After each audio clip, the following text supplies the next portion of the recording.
Welcome to this video. In this session, we will review the concept of batch production and why it is crucial in many processes when implementing a lean initiative. The agenda for this video is regarding batch production, including the implications, benefits, and cons of using different batch sizes. Let's start with the batch size and its importance. Production is often done in batches, where a batch or lot is a set of flow units processed together. The primary reasons for batching vary, including the fixed capacity of a machine. For example, for yogurt production, the container that received the milk might have a fixed capacity of 100 liters. Thus, the production will be produced in a batch size of 100 liters.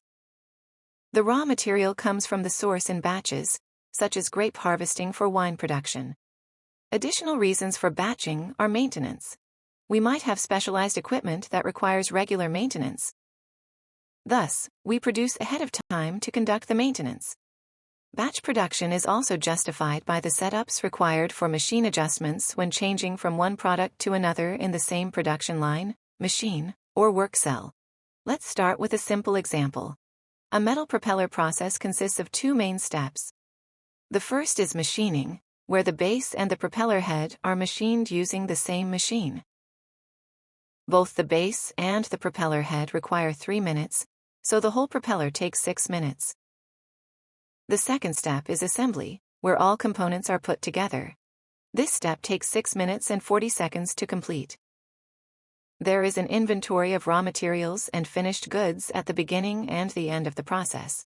In this case, the machining step requires a minute of setup when changing between parts, from machining a base to machining a propeller head. Meanwhile, the assembly process has a capacity of 1 flow unit every 6 minutes and 40 seconds.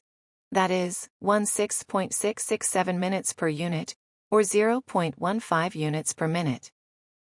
Because this description is impractical, we multiplied it by 60 minutes to get the capacity per hour in the assembly step, which is 9 units per hour.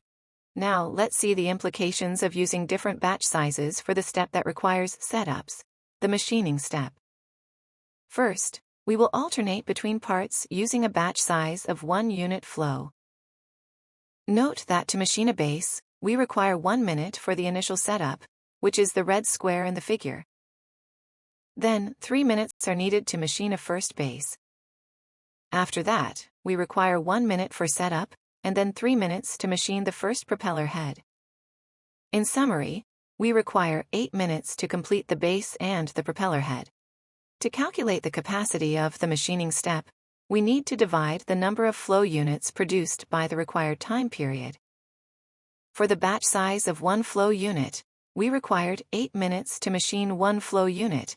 That is, 1 flow unit divided by 8 minutes equals 0.125 units per minute. To see the capacity per hour, we multiplied this capacity by 60 minutes, obtaining a capacity of 7.5 units per hour. We can use this formula for longer periods of time. For example, in 48 minutes, the machining step will process up to 6 flow units. Therefore, 6 flow units divided by 48 minutes gives us the same capacity of 0.125 units per minute, or 7.5 units per hour. Let's move to a batch size of 2. We require 1 minute of the initial setup to machine the bases, but now we machine 2 in 6 minutes. After that, we require 1 minute of setup to machine the propeller head, followed by 6 minutes of machining those 2 items. In summary, we processed 2 flow units in 14 minutes. Therefore, to calculate the capacity in the machining step, we divided 2 flow units by 14 minutes, which equals 0.1429 units per minute. To see the capacity per hour, we multiplied this capacity by 60 minutes, obtaining a capacity of 8.57 units per hour. Similarly, we can use this formula for more extended periods. For example, in 42 minutes, the machining step will process up to 6 flow units. Therefore, 6 flow units divided by 42 minutes gives us the same capacity of 0.1429 units per minute, or 8.57 units per hour, For a batch size of 3, we apply the same calculation. We require 1 minute of the initial setup and 9 minutes to machine 3 bases. After that, we require 1 minute of setup to machine the propeller head, followed by 9 minutes of machining those 3 items. In summary, we processed 3 flow units in 20 minutes.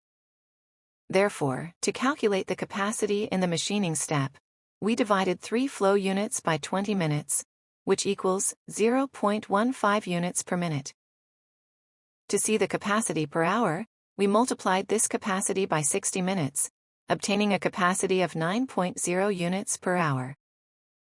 Similarly, we can use this formula for more extended periods. For example, in 40 minutes, the machining step will process up to 6 flow units. Therefore, 6 flow units divided by 40 minutes gives us the same capacity of 0.15 units per minute, or 9.0 units per hour. Particularly for processes that use setup, the formula for capacity can be expressed as follows to clarify that the period of time includes both the total setup time and the production time. For example, using a batch size of 1, we can produce up to 6 flow units in 48 minutes. 12 minutes were used for setup, and 36 minutes were used to machine the flow units. Thus, using a batch size of 1 gives us a capacity of 7.5 units per hour. For a batch size of 2, the 6 units are produced in the same production time, 36 minutes, but less setup time is required, 6 minutes instead of 12. Thus, the capacity will increase to 8.57 units per hour. Finally, for a batch size of 3, only 4 minutes are used for setup. Therefore, the capacity increases up to 9.0 units per hour. As can be noted, the larger the batch size, the larger the capacity will be.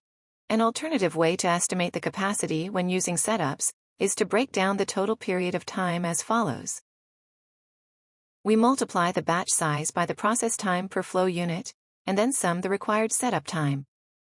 For example, for the batch size of 1, we divide 1 flow unit by the sum of the setup time, 2 minutes, which was added to the product of 1 flow unit, multiplied by 6 minutes of processing time per flow unit. That gives us the same capacity as previously, 7.5 units per hour. Similarly, the batch sizes of 2 and 3 will give us 8.57 units per hour and 9.0 units per hour, respectively. Using either formula, we can estimate different capacities for different batch sizes. You might note that the capacity increases every time the batch size increases, but the increase rate is lower every time. In fact, the capacity growth seems to be imperceptible. Increasing the batch size from 3 to 10 or 20 only increases the capacity by 0.68 units, or 0.84 units per hour. Therefore, what batch size should be the correct? How do you decide the batch size? The effect of the batch size on capacity might follow this pattern. Note that with a lower batch size, the change in capacity is larger, and the opposite is true when the batch size is larger. Let's see the implications of a larger batch size. The batch size of 10 gives us a total capacity of 9.68 units per hour, which seems good. However, consider the inventory that will be in the machining step: 10 bases and 10 head propellers. That might require extra space and resources to manage. Moreover, using a batch size of 10 flow units will give us a capacity of 9.68 units per hour, but this capacity is larger than that of the subsequent process, assembly. Therefore, a potential bottleneck will be present. Thus, we can evaluate the steps that require setups before or after, and then evaluate the adequate batch size. For our example, since the assembly has a capacity of 9 units per hour, the machining step should use a batch size that matches this capacity. With a batch size of 3, we can have a capacity of 9 flow units per hour, the same as the subsequent step. In other words, we are balancing the process to avoid uneven capacities and eliminating bottlenecks and work-in-progress inventories. Thank you. See you in the next video.